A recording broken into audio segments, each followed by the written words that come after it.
Paix, grâce à tous les saints. Que le Seigneur Jésus-Christ vous bénisse. Que le Christ a la favorable, pas ya moko na moko. Oyo Nzambe akopesa ye makokito nzela ya ko landa biso na audio oyo. Nzambe azo lokumu tozo ko parler likolo ya épervier, toyebaki na ko simba épervier semaine passée, ndenge tolobelaki épervier, to simbaki ye na aspect moko, lelo tozo simba épervier na aspect mususu. Liboso na sto bondeli Seigneur Jésus-Christ péché, merci pour ce temps. Merci pour la force, l'intelligence spirituelle, précieux le belayo. Bénis ce temps, assistez-nous. Éclaire-nous, Seigneur. Nous sommes fausseté. Et à la musique au nom de Jésus. Comme ça, comme bon au début à la fin, au nom de Jésus. Amen. Ok. La fois passée, total qui Nzamba zotu na job mutuna alobi eske za na nzela ya maele na yo. Nde mutu pervé. Ayeba na ko voler. Total qui vole wana lokola enlèvement. Tozongaki na 5e jour ya création. Kuna tomoni Nzamba lobaki ete ndeke apumbwa po épervier za ndeke. To comprendre que l'intelligence de Dieu c'est la parole de Dieu. Or l'intelligence de Dieu ou la parole de Dieu lelo c'est la sainte doctrine. C'est pour dire que enlèvement et kosalama nanzela litea ya solo. Nanzela ya makanisi ya batute, nanzela ya philosophie te, nanzela ya ba faux enseignement te. Mais par l'intelligence de Dieu, nde enlèvement et koyeba na ko salema. Voilà, wazande to tambolaki na séance uta koleka. Lelo to linko continuer, tozo simba épervier, tozo changer aspect. Tozo Romains chapitre 1 verset 20. Romains chapitre 1, verset 19 à 20, Bible Zotal Selobi. Car ce qu'on peut connaître de Dieu est manifeste pour eux, Dieu les leur ayant fait connaître. En effet, les perfections invisibles de Dieu, sa puissance éternelle et sa divinité se voient comme à l'œil. Depuis la création du monde, quand on les considère dans ses ouvrages, ils sont donc inesquissables. Donc, l'écriture résultat ça qui est divinité à Christ est makanakat ya création to nakata nature toujours dit marqué épervier à solo les alaganam le Seigneur Jésus-Christ et moko l'épervier c'est le Seigneur Jésus-Christ et moko nde aza le véritable épervier aza nyama oyo aliaka misuni abomaka bapuku basoso aliaka misuni et otalisa le Seigneur Oyo ayaki pour manifester un jugement ou une colère likolo ya monde des ténèbres. Je crois que tu peux expliquer yango tant que kota. Les deux ailes du pervier, les autres la grâce et la vérité. Selon Jean chapitre 1 verset 17, la Bible dit: la loi a été donnée par Moïse, mais la grâce et la vérité sont venues en Jésus-Christ. Donc les deux ailes de l'épervier, tout le monde a la grâce et la vérité qui en Jésus-Christ. Maintenant, vu que tant que l'épervier tombe à maka, ma papou na yeke ndakati na midi. Or, tant que le monde a midi est à la territoire ya Juda. Midi est à la territoire ya Juda, selon Josué, chapitre 18, verset 5. Ils les divisèrent en 7 parts. Juda resta dans ses limites au midi et la maison de Joseph restera dans ses limites au nord.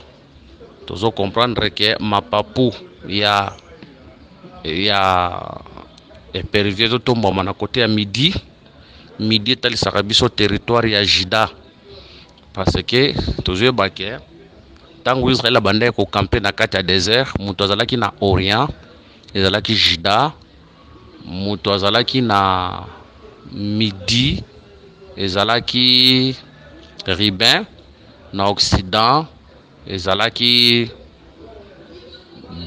Benjamin Ephraim s'il vous plaît na côté septentrion ezalaki Dan wana ezalaki campement ya désert mais tant bazo kota na kati ya mboka campement zo changer Juda zo kende na midi tandis que Joseph ye azokende na nord. Voilà, ake na nord to comprendre Juda za na midi. Tato mona babi ke ba elle ya épervier zokende na midi.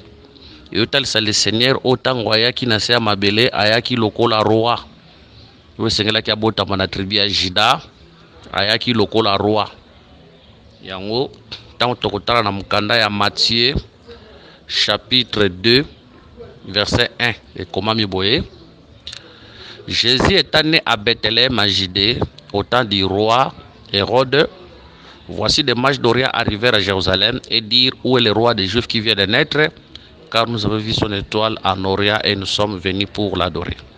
Donc, nous comprendre que le Seigneur, tant que Botama, à midi, comme territoire Yajida, cela veut dire c'est le roi. Et tel sera le Seigneur, Oyayaki pe lokola roi, ayaki lokola roi. Voilà. Tout est kotalisa ke na débit, tobaki ke pervier azalaka nyama oyo ayebaka na kolia azandeke oyo aliaka abomaka bapuku, abomaka basoso, aliaka bango. Totalisa ki ke ebandaki ko annoncer un jugement. Kolia elin kolobanine. Tozui mukanda ya Daniel chapitre 7 verset 7. Daniel chapitre 7 verset 7. La Bible dit, Daniel 7 7, il est écrit: après cela, j'ai regardé pendant mes visions nocturnes et voici il y avait un quatrième animal terrible, épouvantable et extraordinairement fort. Il avait des grandes dents de fer, il mangeait, brisait et il foulait aux pieds ce qui restait. Il était différent de tous les animaux précédents et il avait du corne. Tant nyamo bazolobela, ils ont une vision. Daniel a monaki lion, ours, léopard, na dragon. Lion banda kotal sa Babylone, ours banda kotal sa l'embede le Perse, léopard kotal sa empire grec, et les dragons kotal sa l'empire romain. Tant bazolo bakolia ko briser banda kotal sa la férocité ya armée babylonienne ndenga koya ndenga ko maltraiter ndenga ko détruire ndenga ko boma. Donc kolia elinkoloba ko vaincre, kolia elinkoloba ko vaincre, ko détruire, ko dépouiller. Voilà, il y a un tas de les pervers comme oiseaux de proie, ouais alia kamisuni et tel se fait que le Seigneur ou ayaki comme roi à mataki ne kulusu. C'est là où akende ko dépouiller, ko vaincre les forces du mal. Hein? C'est là où akende na ko dépouiller peut convaincre les forces du mal. C'était à la croix de Golgotha. Mais Tobo Sanate qui est épervier, selon la loi de Moïse, épervier azalaka animal to oiseau impur. Selon la loi de Moïse, épervier azalaka l'animal impur. Sorozu Lévitique chapitre 11. Au bandit na verset 13. Lévitique 11, verset 13. Voici parmi les oiseaux ce que vous aurez en abomination et dont on ne mangera pas: l'aigle, l'ofré et l'aigle des mers, le milan, l'autour et ce qui est de son espèce, les corbeaux et toutes ses espèces, l'autruche, le hibou, la muette, l'épervier et ce qui est de son espèce. Épervier zanyama oyo mobeko interdisa qui na peuple bakokaki kolia te. C'est pour dire que quand le Seigneur était venu en Israël, lokola épervier azalaki animal impur selon Bayuda. La raison pour laquelle vous remarquez que tu es un samaritain et tu es un démon. Pour Bayuda, le Seigneur azalaki animal impur. Pourquoi? Parce que bandako loba Moïse vous avait dit, moi je vous dis. Parce que abandaki ko tosa mobe côté solo Bayuda. Mukolo ya samedi, ezalaki mukolo ya repos, mais abandaki ko travailler. Donc pas Bayuda, le Seigneur azalaki animal impur, azalaki épervier. yango wana bayuda bakoki kolia ye te, kolia te elingi kobake bakokaki koyoka ye te. Voilà, kolia ye te, cela veut dire bayuda bakokaka koyoka ye te. Voilà. Maintenant, le Seigneur sera crucifié à Kokufa. Bayuda bakoboma ye, bakoboma ye, mais kosekwa na ye ntango azosekwa, ntango azosekwa nde azokotendre mapapu na ye vers le midi. Tozondima ke le Seigneur abotama mbala mibale. Kobotama ya liboso eza ntango abotamaki na Israel. Kobotama liboso eza ntango abotami na Israel pa ya Marie. Kobotama ya mibale eza ntango aza kosekwa. Ya ntango aza kosekwa. Je crois Psaume chapitre 2e elobi yango. Toana mukanda Psaume chapitre 2.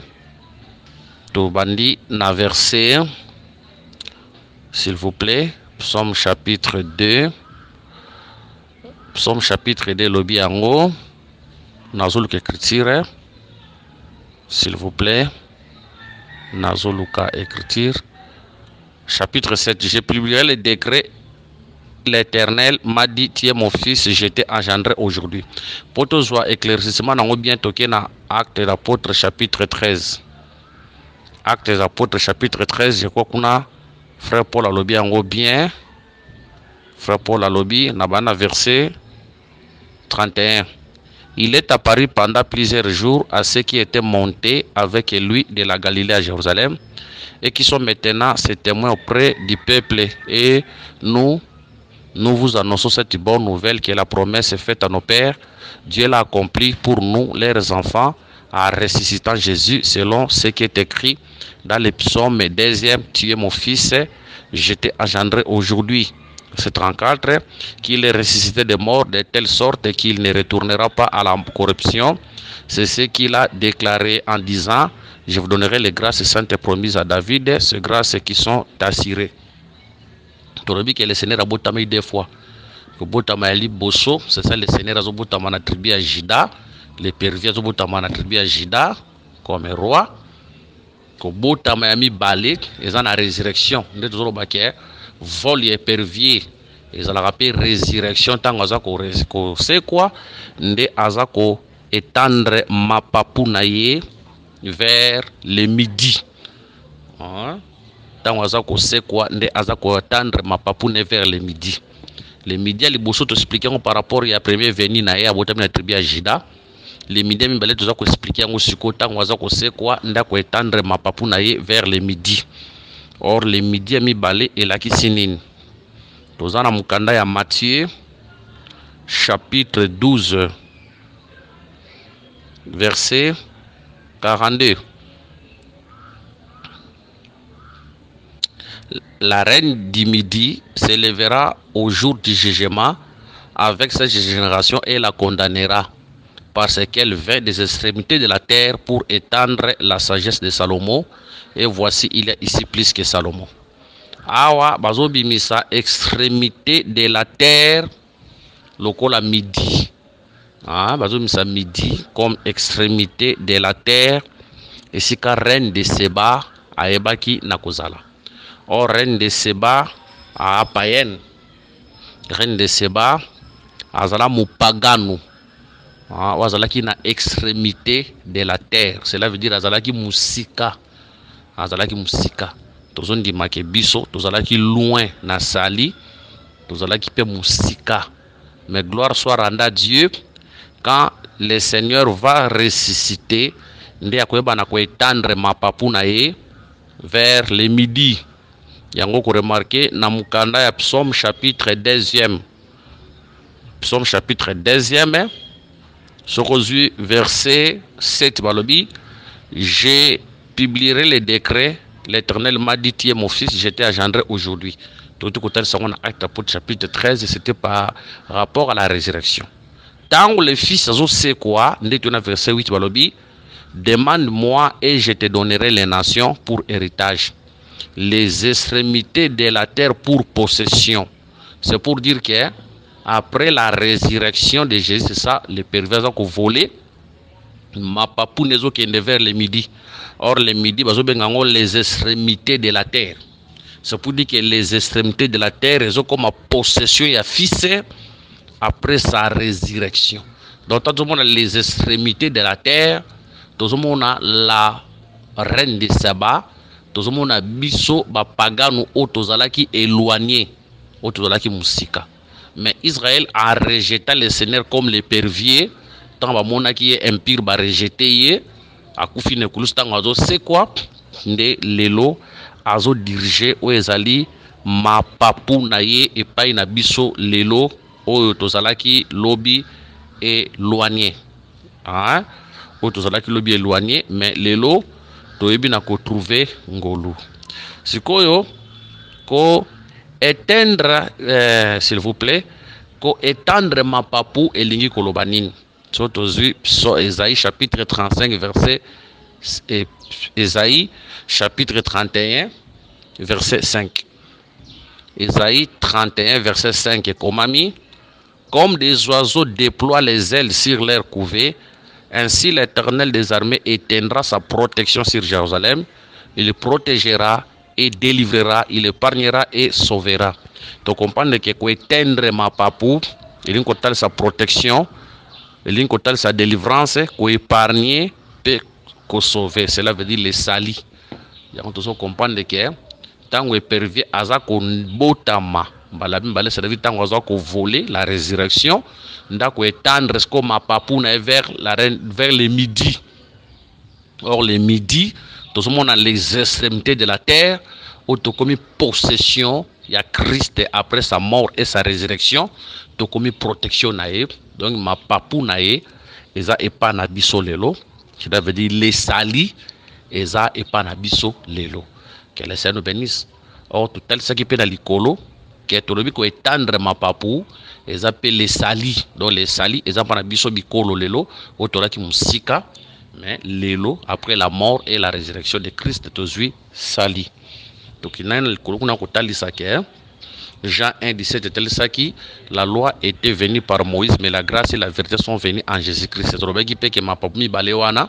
C'est la loi et la grâce que le Seigneur nous a amenés. C'est pour dire qu'aujourd'hui à l'église, nous avons la grâce et la vérité. Vérité, zanini. Vérité, bazolo bawa. Soko kei na makomi. Vérité à Bible, na vérité à mokile keseni. Vérité à Bible, na vérité à makomi keseni. Puis là, tatunara mutuna abi, c'est quoi la vérité? Mais il soit répondre à été. Mais on remarque, Samso bakosolo na Dalila. D'ailleurs, la Samso, au linginga était parce que ça fait 3 fois bombelinga secret psinga vérité. Mais la 4e fois, nde Samso ko fungola motema akoyebsa delila la vérité. Donc les 3 fois c'était le temps de la loi, le prophète et les psaumes aux vérités talisama gite. Mais la 4e fois c'est le temps de la grâce des vérités talisama. La vérité c'est quoi? La vérité c'est l'explication de la loi, les prophètes, les psaumes. Bref, la vérité c'est la révélation de la parole. C'est la saine doctrine. Moni, la vérité, c'est la révélation de la parole. C'est la sainte doctrine. C'est pour dire qu'aujourd'hui, à l'église, nous avons la grâce. Aujourd'hui, Ngolu Nzambe, Petuzanalitea, qui est la saine doctrine. Oyo, Ezako, Bikisa, Bisolelo. Que le Seigneur Jésus-Christ nous bénisse. Tokoyeba nakusukisa awapo nakotalisa ke tant tozomona vol ya ndeke azo voler na nzela maile ya Job te.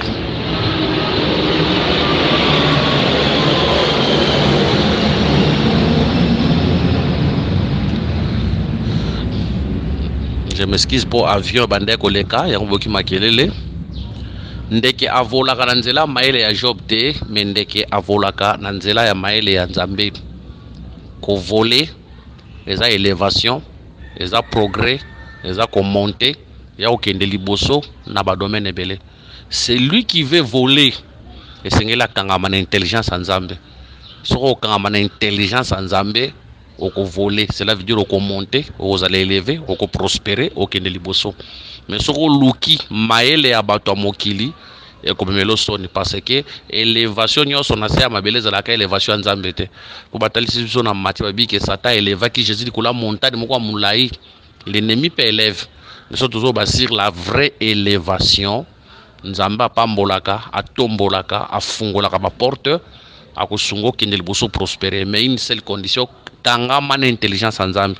Soko kangami na intelligence nzambe nde okoyeba na ko vivre le progrès, l'épanouissement na kata vie na yo. Hein, au vivre progrès normal, épanouissement, élévation normale devant les hommes, nzamba ko tombola yo pe na simana yango ozana konta rendre na mutute. Mais soko luki biloko ya batamukili ba progrès ya batamukili ba élévation ya batamukili, mon frère, ma sœur, tu auras des problèmes, tu perdras ta vie. Tu perdras ta vie. Or, l'intelligence de Dieu, tout ce que tu expliques qui yango, tu Proverbe, chapitre 9, verset 10. Proverbe 9, 10, la Bible dit, le commencement de la sagesse, c'est la crainte de l'Éternel. Et la science des saints, c'est l'intelligence. Awa, baotali sabiso ke, science yabasantu, c'est l'intelligence. L'intelligence est déjà la science des saints. Or, la science des saints, c'est la saine doctrine. C'est pour dire que Mutu Oyo a besoin, abike la progrès na kata vinae. Mutu a besoin, abike la épanouissement na kata vinae. Élévation na kata musala zo sala, dans les ministères, dans les mariages, dans le travail, dans tout ce que nous faisons. Faut que nous intelligence. Or, l'intelligence, c'est la saine doctrine, c'est la science des saints. Cela veut dire que la manalité, la manalité, l'incolobate, car toyo qualité, mais la manalité, l'incolobate, toyo qualité, peut-être na kutika banzela ya mabe, totika kotambola de gauche à droite, tozala ya solo, bato bazo qualité, pe bazo mettre en pratique. Nous croyons que Jésus-Christ élève. Tous on dit que le progrès est possible avec Jésus. Tous on dit que l'épanouissement est possible avec Jésus. Tous on dit que la grandeur, l'élévation, la gloire est possible avec Jésus. C'est le mato kangama intelligence ensemble qui est la science des saints, c'est la saine doctrine et toko vivre épanouissement dans tout ce que nous faisons. Paix et grâce en Christ. Tokutani prochainement, je crois aussi c'est pervers lelo. Prochainement, tokutana aigle. Que le Seigneur Jésus-Christ nous bénisse. Le numéro de Ali, plus 243 99 88 77 333. Plus 243 84 22 64 114. Paix en Christ, tout prochainement na Aigle.